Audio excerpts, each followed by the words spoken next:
I think the industry will definitely adjust to higher interest rates. It's going to make cap rates go higher, which they can afford to do, and you can still have sales because cap rates were insanely low, and people will still make a lot of money on the sell side. You also have a lot of people with dry equity powder that don't need debt at all.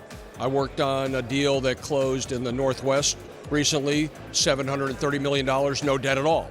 So I think there's a lot of players with dry powder. They don't need debt, and you can have a little bit of cap rate growth and handle the growth in debt. So I think it's going to completely adjust.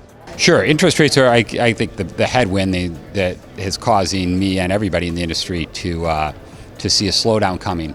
And there's certain types of debt that are way off, CMBS, for example. And of course, it is real important to buyers and sellers, too.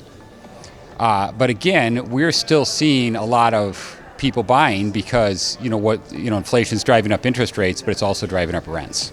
Yes, I think the industry is going to adjust, and there will be repricing that will occur in terms of how properties are going to be valued, what a rising interest rate environment means in terms of cap rates and investment expectations and returns. And so the question in my mind is sort of how long it's going to take to make that adjustment. Yeah, I mean, I think one of the reasons we're seeing deals go sideways right now is because of interest rates, and it always seems to take sellers about 6 months to adjust to the fact that they're not going to get as much money for their property as they were used to getting. Yes, they will. For those assets that have assumable loans, we'll continue to see a decent amount of velocity in sales.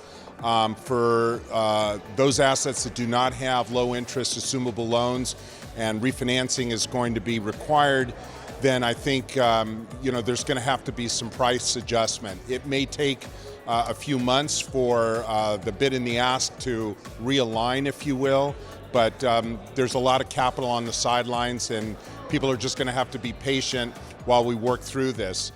Interest rates are going to be very important, but I think the whole inflationary dynamic will also self-solve through the curing of the supply chain issues as well.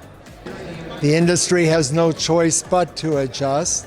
Luckily, there's a lot of dry gunpowder in equity to make up for the shortfall. So far, we're still extremely busy.